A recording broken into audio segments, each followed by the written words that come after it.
ምዕራፍ 7 የሰዎችን መነሳሻ መገንዘብ። ባለፈው ምዕራፋችን ስለ ውሸትና አንድ ሰው መቼ እየዋሸ እንደሆነ ብዙ ወይም ያነሰ እንዴት መናገር እንደሚቻል ተነጋግረናል። ሃውዝ የተባለውን የቲቪ ፕሮግራም ከተመለከቱ በዚያ ታዋቂ ዶክተር ግሪጎሪ ሃውዝ የተናገረውን ጥቅስ እዚህ ጋር ላስታውሰው። ሁሉም ሰው ይዋሻል፣ ብቸኛው ተለዋዋጭ ስለምን እንደሆነ ብቻ ነው የሚዋሸው ማለት ነው። ስለዚህ በመሰረቱ ልንለው የምንሞክረው ነገር አንድ ሰው መቼ እየዋሸ እንደሆነ መናገር ይችሉ ይሆናል። ነገር ግን ስለምን እየዋሸ እንደሆነ፣ ምን እየሸፈነ እንደሆነ ወይም በመሰረቱ ከውሸቱ በስተጀርባ ያለው መነሻ ሞቲቬሽን ምን እንደሆነ መናገር ይችላሉ ወይ ነው ጥያቄው። በዚህ ምዕራፍ ውስጥ ስለ ሰዎች መነሻዎች እንነጋገራለን፣ ለውሸት መነሳሻዎቻቸው፣ ይህ እንዲቀጥሉ የሚያደርጋቸው ዋናው ነገር ነው እና የአንድ ሰው የሰውነት ቋንቋ በትክክል ማንበብ መቻል ከፈለጉ ወደዚያ የመጨረሻ ግብ የሚገፋቸውን መነሳሻት መገንዘብ ያስፈልጎታል። ይህ በሃይዌ ላይ እንደ ማሽከርከር አድርገውም ያስቡት። እያንዳንዱ ሰው ወደ መድረሻ እየነዳ ነው። ይህም የእነርሱ ዋና መነሳሻ ነው። ከእነርሱ ጋር ጎን ለጎን እየነዱ ከሆነ ወዴት እየሄዱ እንደሆነ 100% እርግጠኛ ላይሆኑ ይችላሉ። ሆኖም የመኪናውን እንቅስቃሴዎች፣ ብልጭታዎችን፣ በሌን ላይ ያለውን አቀማመጥ እና የመሳሰሉትን በደንብ ከተመለከቱ ወደ ትክክለኛ የቀረበ ትንበያ ማድረግ መቻል አለቦት እና ስለዚህ የራስዎን መንዳት በዚህ መሰረት ማስተካከል ይችላሉ። አንድ ሰው ቢዋሾትም ምን እንደሚያነሳሳቸው ወይም ሞቲቬት ወይም የመጨረሻ ግባቸው ኢንድ ጌም ምን እንደሆነ ማወቅ ውሸቱ ስለምን እንደሆነ እንዲገነዘቡ ሊረዳው ይችላል። ይህ ትንሽ የበለጠ አስቸጋሪ ይሆናል። ስለዚህ በዚህ ውስጥ ስናልፍ በትዕግስት ይከታተሉ።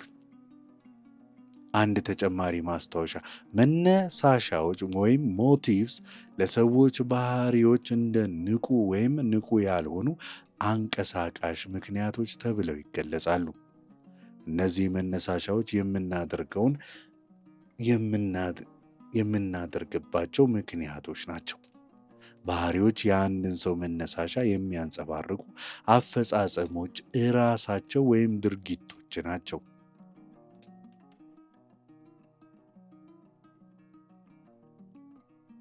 የማስሎቭ የፍላጎቶች ተዋረድ። ይህ ምናልባት የሰውን መነሳሻ ወይም ሂውማን ሞቲቬሽን ለመረዳት ከቀደሙት ምክንያቶች አንዱ ነው። ፍጹም አይደለም ግን ምንስ ነው የሚለውን እኔ የማስሎቭ የፍላጎት ተዋረድ ማስሎቭ ሂራርኪ ኦፍ ኒድስ ልክ እንደ የተመጣጠነ ምግብ ፒራሚድ ኒውትሪሽናል ፒራሚድ ነው። መነሳሻዎቹ ከታች ወደ ላይ ቦተም አፕ አቀራረብ እንዳላቸው ያብራራል። የታችኛው ፍላጎት ቦተም ኒድ ሌሎች ፍላጎቶች ከመስተናገዳቸው ወይም አድሬስድ በፊት በመጀመሪያ መሟላት ሚት ያለባቸው በጣም መሰረታዊ ቤዚክ እና የተስፋፉ ፕሪቨለንት ናቸው። ለመሰረታዊ የሰው ልጅ ፍላጎት ቤዚክ ሂውማን ኒድ 5 ደረጃዎች ወይም ሌቭሎች አሉት ከታች ጀምሮ እና እነዚህም ፊዚዮሎጂያዊ፣ የደህንነት ሴፍቲ፣ ፍቅር ወይም የመሆን ላቭ ኦር ቢሎንጊንግ፣ ክብር ስቲም እና ራስን መረዳት ሰልፍ አክቹዋላይዜሽን ናቸው። ይህ እንዴት እንደሚሰራ አጭር እይታ ነው። ፊዚዮሎጂ ወይም ፍላጎትን እነዚህ ለመትረፍ ወይም ሰርቫይቫል የታለሙ ዋና ዋና ክፍሎች ኮምፖነንትስ ናቸው። እንደ ማስሎቭ ንድፈ ሐሳብ ከሆነ ሰዎች ወደ ከፍተኛ ደረጃዎች ከፍ ከማለታቸው አሴንደንት በፊት እነዚህን ፍላጎቶች በመጀመሪያ እንዲያሟሉ ይገደዳሉ። ታዲያ እነዚህ ፊዚዮሎጂያዊ ፍላጎቶች በትክክል ምንድናቸው ያልን እንደሆን እነዚህ ናቸው። ሆሚዮስታሲስ ወይም በመሰረቱ የህይወት ሁኔታን ወይም ሊቪንግ ኮንዲሽን ለመጠበቅ የሰውነት ሚዛን፣ ጤና፣ ምግብ፣ ውሃ፣ እንቅልፍ፣ ልብስ፣ መጠለያ፣ የደህንነት ፍላጎትን ደግሞ አንድ ሰው መሰረታዊ ፊዚዮሎጂያዊ ፍላጎቶቹ ካሟላ በኋላ ቀጣይ ደረጃ የደህንነት ወይም ሴፍቲ ፍላጎት ናቸው። ወደ ደህንነት ፍላጎት ሲመጣ የተለመዱ ግምት ወይም ኮንሲደሬሽንስ ውስጥ የሚገቡ ነገሮች እነዚህ ናቸው። የግል ደህንነት፣ ስሜታዊ ደህንነት፣ የገንዘብ ደህንነት፣ የጤና ደህንነት፣ ከአደጋዎች እና ከበሽታዎች የመጠበቅ ፍላጎት። እነዚህ ነገሮች ብዙውን ጊዜ በግለሰብ ላይ እንዴት ይታያሉ ያልን እንደሆን ይህንን ግለሰቦች የኢንሹራንስ ፖሊሲዎች በሚገዙበት፣ የጡረታ አካውንት በሚያዘጋጁበት፣ ደህንነት ወይም ሴኪሪቲ ያለው ስራ በሚያገኙበት፣ የቁጠባ ሂሳብ ወይም ሴቪንግ አካውንት በሚያገኙበትና በመሳሰሉት መንገድ ማየት ይችላሉ። በእርግጥ ነው በጦርነት ቀጠናዎች ወይም ዋር ዞን ውስጥ ያሉ ሰዎችንም ግምት ውስጥ ማስገባት አለብዎ። እነርሱም ደህንነትን በጣም መሰረታዊ በሆነው መልክ የሚፈልጉ አካላዊ ደህንነት ወይም ፊዚካል ሴኪሪቲ። ይህንን በጦርነት መካከል ሰዎች ሆሞስቴሲስን ለመጠበቅ ወይም በህይወት የመቆየት ደህንነትን ለመጠበቅ ደህንነት እንደሚፈልጉ ያገኛሉና ነው።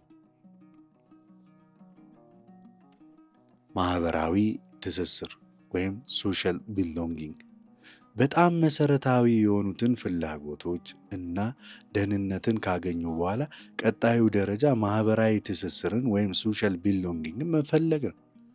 እኛ ከሁሉም በላይ ማህበራዊ እንስሳት ወይም ሶሻል አኒማል ነን እና በኩዮቻችን ፒርስ ተቀባይነት እና አክሰብት መደረግን ፍላጎት ለሰዎች በጣም የተለመዱ አንቀሳቃሽ ኃይሎች አንዱ ነው። የማህበራዊ ትስስር ፍላጎት በተለምዶ በሚከተሉት ደግሞ ይሟላል።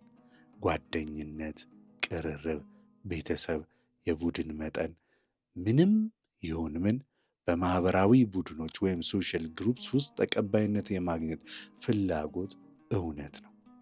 ለዚህም ነው አንድ ሰው በትምህርት ቤት ውስጥ የአንድ ትንሽ ክበብ አካል ቢሆንም እንኳ አሁንም በዚያው ክበብ ውስጥ የማህበራዊ ክበብ አካል መሆን የሚያስፈልገው። ትናንሽ ማህበራዊ ግንኙነቶች በተለመደው የሥራ ኃይል ውስጥ ቤተሰብን፣ ጓደኞችን እና የሥራ ባልደረቦችን ያካትታሉ። አብዛኞቹ ሰዎች በመረጡት ማህበራዊ ክበብ ውስጥ ይህንን የተቀባይነትና የባለቤትነት ስሜት ለማግኘት ተጨማሪ ጥረት እንደሚያደርጉ ያስተውላሉ። እነዚህን ፍላጎቶች ማሟላት አለመቻል እንደ ማህበራዊ ጭንቀት፣ ሶሻል አንዛይቲ፣ ክሊኒካል ድብርት፣ ክሊኒካል ዲፕሬሽን እና ብቸኝነት ሎንሊነስ ላሉ ችግሮች ያስከትላል። ሌላው ራስን ማክበር ወይም ሰልፍ ስቲም። አራተኛው ራስን ማክበር ሲሆን ይህም በሆነ መንገድ በሶስተኛ ደረጃ ጋር የተገናኘ ነው። አንድ የሚያስተውሉት ነገር ቢኖር አብዛኛው ሰው ከሶስተኛው ደረጃ ወደ አራተኛው ለመዝለል መጠቀሙ። በማህበራዊ ክበባት ውስጥ ተቀባይነት አክሴፕተንስ ማግኘት ሌሎችን ዋጋ እንዳላቸው ስላገኙ ራሳቸውን ዋጋ እንዳላቸው እንዲገነዘቡ ስለሚያደርግ የአንድ ሰው ራስን ማክበር የማሳደግ አዝማሚያ አለው። ይህ ደረጃ ምንን ይሸፍናል ብለን የጠየቅን ከሆነ በእውነቱ የዚህ ሁለት ስሪቶች አሉት። የትኛው ሎየር እና ከፍተኛው ሃየር ስሪት። ከፍተኛው ስሪት ከሌሎች ስለሚገኝ ራስን ማክበር ይናገራል። ከሌሎች ደረጃ ስታተስ፣ ዝና፣ ፌም፣ ክብር፣ ፕሪስቲጅ፣ እውቅና፣ ሪኮግኒሽን እናን ትኩረት አቴንሽን የማግኘት ፍላጎት አለ። ይህ ከዚህ በፊት የጠቀስኩት ነው። በጣም አስቸጋሪው ስሪት ከራሱ ብቃት ኮምፒተንሲ ስለሚገኝ ድራይቪንግ የሆነ ራስን ማክበር የሚናገረው ከፍተኛው ነገር ነው። ይህ በራስ መተማመንን፣ ሰልፍ ኮንፊደንስ፣ ነፃ መሆን፣ ኢንዲፔንደንስን፣ የመሆን ችሎታ እንዳለዎት ማወቅን ይናገራል። ይህ ማለት ራስዎን መንከባከብ፣ ፍላጎትዎን ማወቅና እነዚያን በጦርነት መካከል ሰዎች የሰውነት ውስጣዊ ሚዛንን ሆሚዮስታሲስን ለማስጠበቅ ወይም በሕይወት የመቆየትን ዋስትና ለማግኘት ጸጥታን ይሻሉ። ሌላኛው ማህበራዊ ተካታችነት ነው። እጅግ መሰረታዊ የሆኑ ፍላጎቶችን የጸጥታ ዋስትናውን ካሟሉ በኋላ ቀጣዩ እርምጃ ማህበራዊ ተካታችነት መፈለግ ነው። እንደ ፍጡር ያለን ተፈጥሮ ማህበራዊ ነው። በመሆኑ በእኩዮቻችን ተቀባይነትን የማግኘት ፍላጎት ለሰዎች እንደ ዋነኛ አነሳሽ ኃይል የሚያገለግሉ ጉዳዮች ውስጥ አንዱ ነው። ይህ የማህበራዊ ተካታችነት ፍላጎት በአብዛኛው የሚሟላው በሚከተሉት አማካኝነት ነው። ጓደኝነት፣ ጥልቅ ስሜታዊ ግንኙነት፣ ቤተሰብ። የመደመሩ መጠን ይነስም ይብዛ በማህበራዊ ቡድኖች ውስጥ ተቀባይነት የማግኘት ፍላጎት ሁሌም ያለ ነው። አንድ ሰው በትምህርት ቤት ውስጥ የአንድን አነስተኛ ክበብ አባል ቢሆንም እንኳ በዚያ ክበብ ውስጥ ባለው ማህበራዊ መስተጋብር ውስጥ ተካታች መሆንን ይፈልጋል። አነስተኛ ማህበራዊ ግንኙነቶች ቤተሰብን፣ ጓደኞችንና በተለመደው የሥራ ዓለም ውስጥ ያሉ የሥራ ባልደረቦችን ያካትታሉ። አብዛኞቹ ሰዎች በመረጡት ማህበራዊ ክበብ ውስጥ ይህንን ተቀባይነትና የአባልነት ስሜት ለማግኘት ሲሉ ከፍተኛ ጥረት ሲያደርጉ ያስተውላሉ።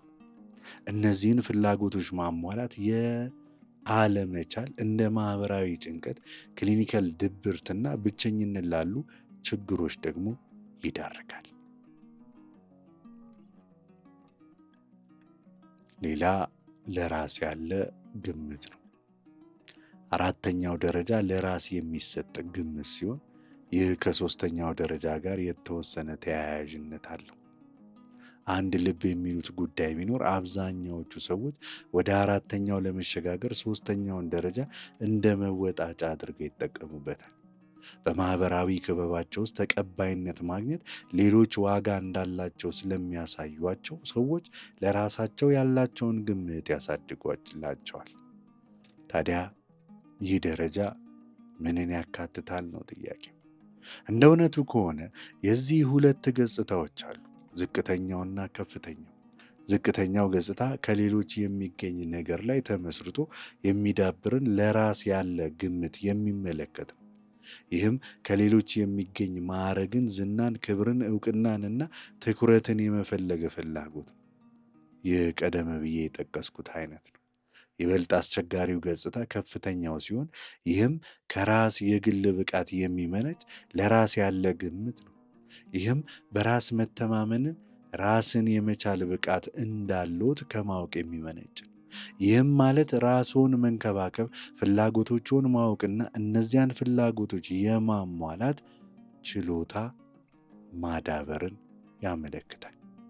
ይህ ለአንድ ግለሰብ የዋጋ ስሜት የሚሰጥ ሲሆን የበታችነት ስሜት የመፍጠር ዕድልን ይከላከላል።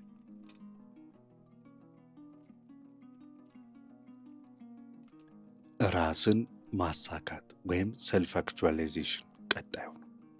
ይህ በፍላጎት ፒራሚድ ውስጥ እጅግ አስቸጋሪ ደረጃ ሲሆን ዋና ትኩረቱም አንድ ሰው ሊደርስበት የሚችለውን ሙሉ አቅም ማሳካትን ይመለከታል። ማስሎ ይህንን ሲገልጸው አንድ ግለሰብ በሕይወቱ ሊያሳካው የሚችለውን ነገር ሁሉ የማከናወን ችሎታ ነው ይሏል። ይህ የሕይወት ዘመን ግብ ሲሆን ለብዙ ሰዎች ይህንን የሕይወት ዘመን ግብ በትክክል መለየት አዳጋች ሊሆን ይችላል። ሌሎች ደግሞ ይህ ግብ ምን እንደሆነ ቢያውቁም ዝቅተኛዎቹን ደረጃዎች ላይ ለመድረስ ይቸገራሉ። ራስን ማሳካት የሚከተሉትን ሊያካትት ይችላል። ወላጅ መሆን፣ የትዳር አጋር ማግኘት፣ ችሎታዎችን መጠቀምና ማዳበር፣ ተሰጥኦዎችን መጠቀምና ማዳበር፣ ሌሎች ግቦችን መከታተል። እነዚህ ራስን የማሳካት አነሳሽ ፍላጎቶች በማስሎ የተገለጹት ሰዎችን ወደ ፍጻሜ የሚገፉ ውስጣዊ ግፊቶች በማለት ነው። ስድስተኛው ደረጃ ከፍ ብሎ መሻገር ትራንሴንደንስ የሚለው ነው። የሚገርመው የዚህ ፍላጎት እርገን አዘጋጅ ስለ 6ኛ ደረጃም ተናግሯል። እርሱም ከፍ ብሎ መሻገር ትራንሴንድ ማድረግ ሲል የሰየመው ሲሆን እንደ እርሱ ገለጻ ይህ አንድ ሰው ራሱን ከእርሱ ለሚበልጥ ኃይል፣ ዓላማ፣ ነገር ወይም ሰው አሳልፎ የሚሰጥበት የስኬት ደረጃው ነው። ምናልባትም ስለ ሃይማኖት እያሰቡ ይሆናል አይደል ስል። ነገር ግን ነገሩ ያ ብቻም አይደል። ከፍ ብሎ መሻገር በማሰላሰል ሜዲቴቲቭ ልምምዶች ይፈልጋል። እንደ እርሱ አባባል ከፍ ብሎ መሻገር የሚያመለክተው የሰው ልጅ ንቃተ ህሊና ኮንሽስነስን ከፍተኛውንና እጅግ አቃፊ ሆሊስቲክ የሆነውን ደረጃ ነው። ታዲያ ይህ ሰዎችን ለማንበብ የሚረዳው እንዴት ነው ያላችሁኝ እንደሆነ ሙሉ በሙሉ በማስሎ የፍላጎት እርከን ላይ የምንደገፍ ከሆነ የአብዛኞቹ ሰዎች ድርጊት እነዚህን 5 ፍላጎቶች ለማሟላት የታለሙ መሆናቸውን አስተውለዋል። ይህ በተወሰነ ደረጃ አስቸጋሪ ሊሆን ይችላል። ነገር ግን እርስዎ ማድረግ የሚፈልጉት አንድ ሰው አንድን የተወሰነ ባህሪ ሲያይ ከእነዚህ 5 ፍላጎቶች ውስጥ የትኛውን ለማሳካት እንደሚፈልግ ለማየትም መሞከር መቻል። ማህበራዊ ተቀባይነትን ይፈልጋሉ? ሕይወትን ለማቆየት የሚያስፈልጉ መሰረታዊ ነገሮችን ማግኘት ይፈልጋሉ? ወይንስ የዋስትና ስሜት እንዲኖራቸው ይፈልጋሉ? አንድ ሰው ሊያሟላው የሚፈልገውን የመጨረሻ ፍላጎት በትክክል መለየት ከቻሉ ቢያንስ በመካከል ያሉትን ክፍተቶች በመሙላት ሰውነታቸው ምን እያለ እንደሆነ ማንበብ ይችላሉ። ወደ አነሳሽ ፍላጎቶች ወይም ሞቲቭስ ስንመጣ ልምድ ወሳኝ ነው።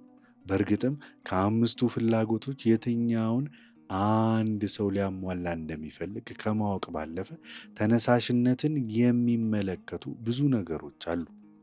እውነታው እንደሚያሳየው አነሳሽ ፍላጎቶችን ለመረዳት ሲሞከር ልምድ ትልቅ አመላካች ፕሪዲክተር ነው። በተጨማሪ ጉዳዩ እንደ ሁኔታው የሚታይ ሲሆን እርስዎ በዚህ ስሌት ውስጥ ትልቅ ሚናን ይጫወታሉ። በቀላል አነጋገር ይህ ሰው ከእኔ ምን ይፈልጋል? ይህ ሰው በእኔ በኩል የትኛውን ፍላጎቱን ለማሟላት እየሞከረ ነው? እኔ ስለዚህ ሰው የትኛውን ፍላጎት ላሟላለት እችላለሁ?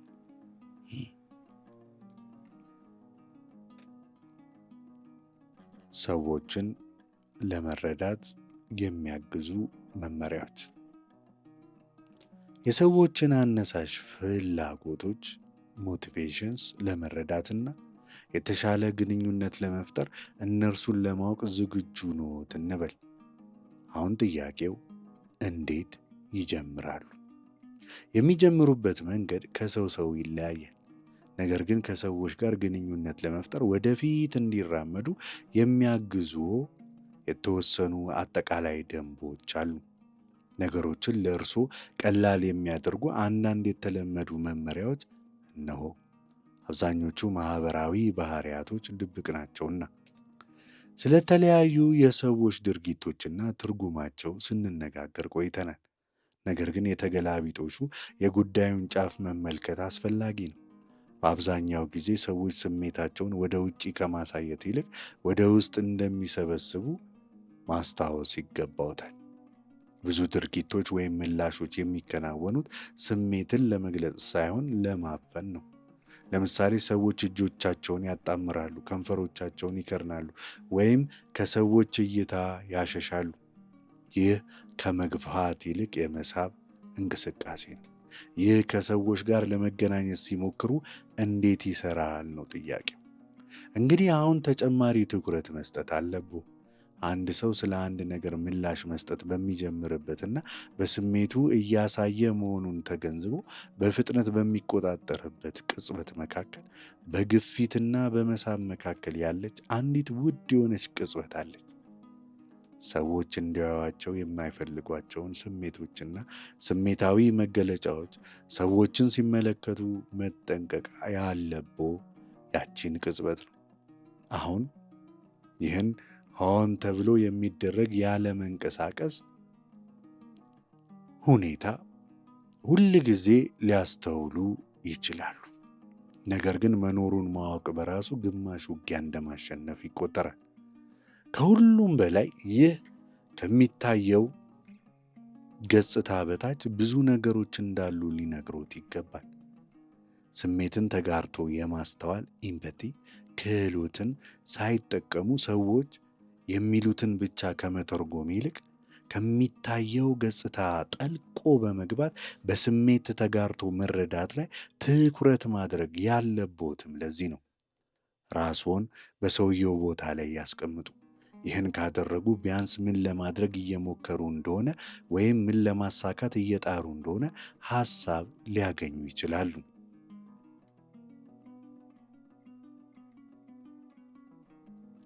ራስን ከፍ ከፍ ማድረግ ከክፋት ይበልጣል። ሊታሰብበት የሚገባው ሌላ ነገር ሰዎች በተፈጥሯቸው ክፉ አለመሆናቸው።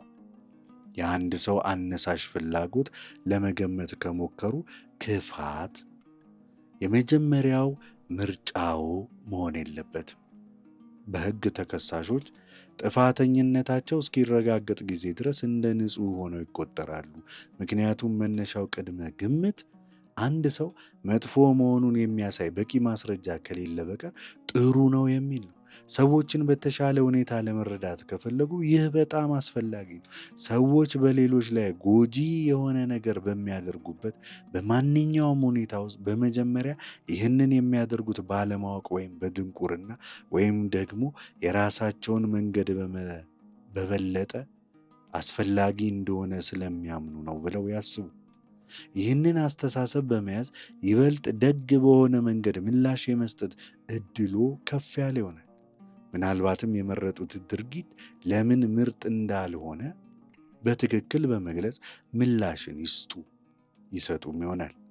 በአንጻሩ አንድ ሰው በቀላሉ ክፉ ነው ብሎ በማመን ወደ አንድ ሁኔታ መግባት መጥፎ ምላሽ እንዲሰጡ ምናልባትም በስድብ አሊያም በኃይል ጭምር ምላሽ እንዲሰጡ ያደርጎታል።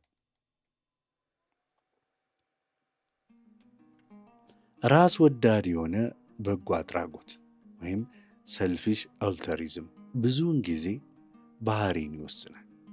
ራስ ወዳድነት ብዙውን ጊዜ ራስን ብቻ የማስደሰት ፍላጎት እንደሆነ ሲታይ፣ በጎ አድራጎት ደግሞ የዚህ ፍጹም ተቃራኒ ነው። በጎ አድራጊ ሰዎች ራስ ወዳድ ያልሆኑ ወይም ለሌሎች ምርጡን ብቻ የሚፈልጉ እንደሆኑ ይነገራል። የሚገርመው ሰዎች በተመሳሳይ ጊዜ በእነዚህ ሁለት ነገሮች ይነዳሉ። ይህንን ለማስረዳት በቀላል መንገድ ምናልባትም ሰዎች ይሰጣሉ፣ ነገር ግን የሚሰጡት ራሳቸውንም በሚረዳ መንገድ ነው የሚል ነው። ለምሳሌ ያ ጓደኛቸው ኮምፒውተራቸውን እንዲጠግንላቸው ወይም መኪናቸውን ያለ ክፍያ እንዲሰራላቸው ሊረዳቸው እንደሚችል እያወቁ ለጓደኛቸው ገንዘብ በማበደር ምንም ችግር የለባቸው ከመኪና አከፋፋይ ጋር መኪና ይለዋወጣሉ። ሁለታችሁም ተጠቃሚ ትሆናላችሁ። በአንዳንድ ሁኔታዎች አንድን ሰው መርዳት ከዚህ ሰው የበለጠ ኃይል እንዳለዎት የሚያሳይ ምልክት ነው። ይህም በሌላ ሰው ላይ የበላይነት ስሜትን ለመመስረት ይረዳዎታል።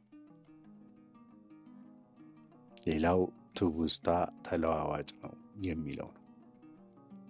ሊታሰብበት የሚገባው ሌላው ነገር ሰዎች በተፈጥሯቸው ክፉ አለመሆናቸው ነው። ሰዎች ትውስታ በሚያስደንቅ ሁኔታ ተለዋዋጭ ነው። የሰዎች ትውስታ ሰዎች የተወሰኑ ነገሮችን፣ ሐሳቦችን ወይም ጽንሰ ሐሳቦችን ሊረሱ ይችላሉ። ስለዚህ አንድ ሰው እንዲደውልልዎት እየጠበቁ ከሆነ ወይም አንድ ሰው ለእርሶ አንድ ነገር ለማድረግ ቃል ከገባ ይህ የሆነው ሆን ተብሎ በተደረገ ክፋት ሳይሆን በቀላሉ ስለረሳ ነው ብለው ማሰብ ይችላሉ። ሰዎች በተፈጥሯቸው ክፉ ናቸው ብለው በማሰብ በዚህ መንገድ በፍጹም አይሄዱ። ይህን ማድረጉ ምሬት እንዲሰማዎትና ከሌሎች ጋር የመግባባት ዕድል ያደርጉቦታል እንዲዘጋ። ይህንን የማስታወስ ጉዳይ ለጥቅሞ ማዋልም ይችላሉ። ምክንያቱም ከሌሎች ጋር በሚኖረን ግንኙነት ሰዎች ከልዩነቶች ይልቅ ተመሳሳይነቶች ካሉ እርስዎን የማስታወስ ዕድላቸው ሰፊ ነው። ሰዎች ከሚያሳዩት በላይ ስሜታዊ ናቸው። አስደንጋጭ ዜና ሲነገራቸው የተመለከቱት ሰው ምንም አይነት ምላሽ ያልሰጠ መስሎ የታየዎት ጊዜ አለ? እውነታው ግን ሰዎች ከሚያሳዩት በላይ ስሜታዊ ናቸው። ከሚታየው ገጽታ በታች የሚንተከተክ ነገር አለ። ያ ስሜት ወደ ላይ ሲፈልቅ ባያዩትም እንኳ መኖሩን መገንዘብ አስፈላጊ ነው። ሰዎች ስሜታቸውን በውስጣቸው መያዛቸው ፍጹም የተለመደ ነው። ስሜትን በኃይል መግለጽ በአብዛኛው በህብረተሰብ ዘንድ ተቀባይነት የሌለው ሲሆን ገደብ የለሽ ጉጉትም አይደገፍም። ይህ በተለይ ለወንዶች እውነት ነው። ስለዚህ በሕይወቶ ውስጥ ያለን አንድ ወንድ ለመረዳት እየሞከሩ ከሆነ ሁል ጊዜ ትክክለኛ ሐሳባቸውንና ስሜታቸውን ላያሳዩ እንደሚችሉ ማስታወስ አለቦት። እንዳለመታደል ሆኖ የዚህ ተቃራኒውም እውነት ነው። ሙሉ በሙሉ ስሜትዎን ካላሳዩ ወይም ስሜታዊ ፍንዳታ ወይም ብሬክዳውን ካላጋጠሞት በስተቀር ሰዎች በአጠቃላይ ደህና እንደሆኑ አድርገው ያስባሉ። እናም ምንም እንዳልተለወጠ አድርገው ይሰራሉ። ስሜትዎን እየደበቁ ያሉት እርስዎ ከሆኑ ይህ በጣም ተስፋ አስቆራጭ ሊሆን ይችላል። ነገር ግን በሌላኛው ጫፍ ላሉት ይህ ፍጹም ትክክል ሆኖ ይሰማቸዋል። እርስዎ በተቃራኒ ሁኔታ ላይ ከሆኑ ይህም ማለት ስሜትዎን በውስጦ የያዙት እርስዎ ከሆኑ ነገሩን በግልጽ አይውሰዱት። ማለት ዱ ኖት ቴክ ኢት ፐርሰናሊ። ሰዎች እርስዎ እንዲያዩ የፈቀዱሎትን ያህል ብቻ ማየት ስለሚችሉ ሐሳብዎን ማወቅ አለባቸው ብለው አያስቡ።